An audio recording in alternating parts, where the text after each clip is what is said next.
చేతి గుర్తుకే జై కాంగ్రెస్. రేవంత్ రెడ్డి గెలిపిద్దాం.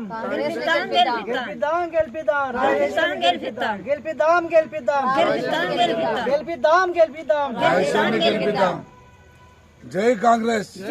చేతి గుర్తుకే కొమ్మురాజేశ్వర్ గారి చేతి గుర్తుకే, కొమ్మురాజేశ్వర్ చేతి గుర్తుకే, కొమ్మురాజేశ్వర్ చేతి గుర్తుకే గెలిపిద్దాం గెలిపిద్దాం గెలిపిద్దాం గెలిపిద్దాం గెలిపి. మున్సిపల్ ఎన్నికల్లో భాగంగా ఈరోజు చేర్యాల పట్టణంలోని 3వ వార్డులో ఉన్నాం. కొమ్ము రాజేశ్వరి నరసింహరావు మనతో ఉన్నారు. వారితో మాట్లాడే ప్రయత్నం చేద్దాం. అమ్మ చెప్పండి, మీరు అంటే ప్రధానంగా మీ వార్డులో ఎట్లాంటి సమస్యలు ఉన్నాయి, ప్రజల్లోకి మీరు వెళ్ళినప్పుడు ప్రజల నుండి ఎట్లాంటి స్పందన వస్తుందమ్మా?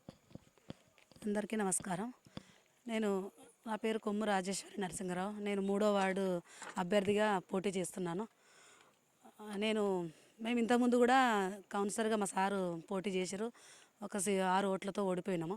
అందుకనే ఇదే వార్డు చూజ్ చేసుకొని జనరల్ మహిళ ఈ కేటగిరీలో మేము పోటీ చేస్తున్నాము. ఎక్కడికి పోయినా కూడా మా వాళ్ళందరూ అభ్యర్థులంతా కూడా మంచి రెస్పాన్స్ ఉంది. మాకు మంచి రెస్పాన్స్, ఓటేస్తాము, పోయినసారి ఓడిపోయారు కదా అని చెప్పి మంచి రెస్పాన్స్ ఉంది. మళ్ళీ మా ఆయన కూడా ఇప్పుడు కాదు, దాదాపుగా నాకు తెలిసి ఆయన 30-40 సంవత్సరాల నుంచి కాంగ్రెస్ పార్టీలో ఉన్నాడు. ఆయన పేరుతో కూడా నాకు మంచి స్పందన ఉంది. ఎక్కడ పోయినా కూడా జనాలు మంచి రెస్పాన్స్ ఉంది. మంచిగా అందరూ దగ్గరికి తీసుకొని నన్ను ఓటేస్తా అని చెప్పి మంచి మాట్లాడుతున్నారు. మంచిగా ఉంది. నాకు తెలిసి దాదాపుగా నేను మంచి మెజార్టీతో గెలుస్తా అని చెప్పి నమ్మకం ఉంది నాకు. అంటే ప్రధానంగా మీరు ప్రచారంలోకి వెళ్ళినాక మీ వార్డులో ఎట్లాంటి సమస్యలు ఉన్నాయి, ప్రజలు ఏం సమస్యలు, ప్రధానంగా ఏ సమస్యలు చెప్తున్నారు? మా వార్డులలో వాటర్ సమస్య ఉంది, మోరీ సమస్య ఉంది, రోడ్లు, ఎక్కువగా నీళ్ళ సమస్య ఉంది. బాగా నీళ్ళు కావాలి, రోడ్లు కావాలి, మోరీలు కావాలి. ఇంకా చాలా ఉన్న సమస్యలు ఉన్నాయి. పెన్షన్లు అని చెప్పి రకరకాల సమస్యలు ఉన్నాయి. టీఆర్ఎస్ గవర్నమెంట్లో ఎవరికేం చేసింది లేదు. ఇండ్లు కూడా కావాలి. చాలామంది నిరుపేద వాళ్ళు చాలామంది ఉన్నారు మా వార్డులో.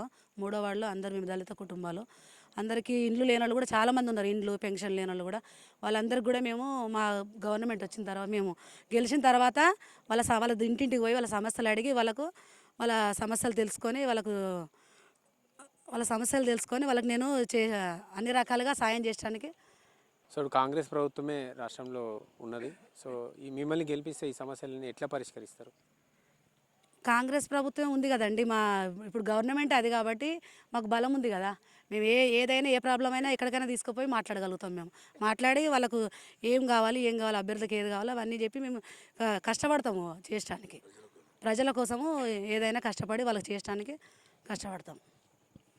వార్డు అభ్యర్థి కొమ్ము రాజేశ్వరి వాళ్ళ హస్బెండ్ కొమ్ము నరసింహరావు మనతో ఉన్నారు. ఆయన కూడా అడిగి తెలుసుకునే ప్రయత్నం చేద్దాం. అన్న, మీ 3వ వార్డులో స్పందన ఎట్లా ఉంది, అంటే ప్రజల నుంచి ఎట్లాంటి స్పందన వస్తుంది? మీరు గతంలో కూడా కొంత రాజకీయ అనుభవం ఉన్నట్టుగా కనబడతా ఉంది. మీ అనుభవాన్ని అంతా తీసుకొని ఈ సమస్యలను ఎట్లా పరిష్కరిస్తారు? నేను 2001లో పెళ్లి కాకముందే జడ్పీటీసీగా పోటీ చేసి 13,000 మెజార్టీతో గెలవడం జరిగింది. నా తర్వాత మళ్ళీ మా మిస్సెస్ వితౌట్ ఏసీ ఓటు జనరల్ సీట్లో ఎంపీటీసీగా చేయడం జరిగింది. మా కుటుంబానికి ఇది 6వ ఎలక్షన్ కనుక ప్రజల్లో మాకు చెడ్డ పేరు లేదు కనుక మేము ఎక్కడికైనా వెళ్ళగలుగుతాం, ఏ వార్డుకైనా వెళ్ళగలుగుతాం, ఎక్కడైనా పోటీ చేయగలుగుతాం. అందులో లాస్ట్ టైం మేము ఓడిపోయిన వార్డు కనుక ప్రభుత్వం ఉంది. ప్రభుత్వం లేనప్పుడే మేము ఎన్నో ప్రజలకు సంక్షేమ కార్యక్రమాలు మేము చేసినాం. నిత్యం మేము ప్రజలకు అందుబాటులో ఉండి ప్రజల మధ్యలో ఉండేవాళ్ళం కనుక జనరల్ మహిళ అయినా, మేము ఎస్సీ అయినా ఒక ధైర్యంతో ప్రజలు మనం ఆదరిస్తారనే ఉద్దేశంతో పోతా ఉన్నాం. మేము ఎంత అనుకున్నామో దానికి 100 రెట్లు ప్రజలు మమ్మల్ని రేపు ఓటు పెడితే కూడా రేపు వేయడానికి రెడీగా ఉన్నారు. మేము చాలా అదృష్టవంతులం. ఒక ఎస్సీ కుటుంబం పుట్టి మేము 6వ ఎలక్షన్ మేము ఫేస్ చేస్తూ ఉన్నాం. 6వ ఎలక్షన్లో తప్పకుండా చేర్యాల పట్టణంలో కాదు, చేర్యాల పట్టణంలో దాదాపు భారీ నుంచి అతి భారీ మెజార్టీ వచ్చేది మా 3వ వార్డే.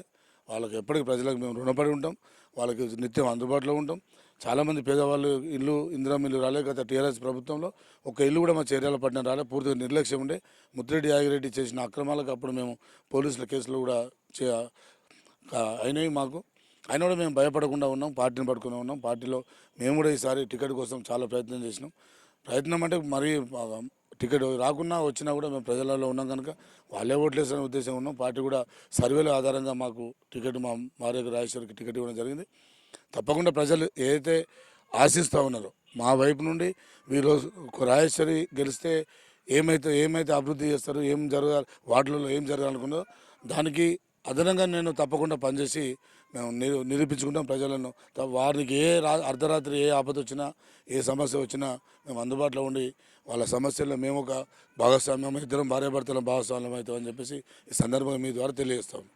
చీరాల పట్టణంలోని 3వ వార్డులో కొమ్ము రాజేశ్వరి నరసింహారావు అయితే చెప్తున్నాం. మా వార్డులో సీసీ రోడ్లు కావచ్చు, తాగునీటి సమస్య ఉన్నది, ఇంకా చాలా రకాల సమస్యలు ఉన్నాయి.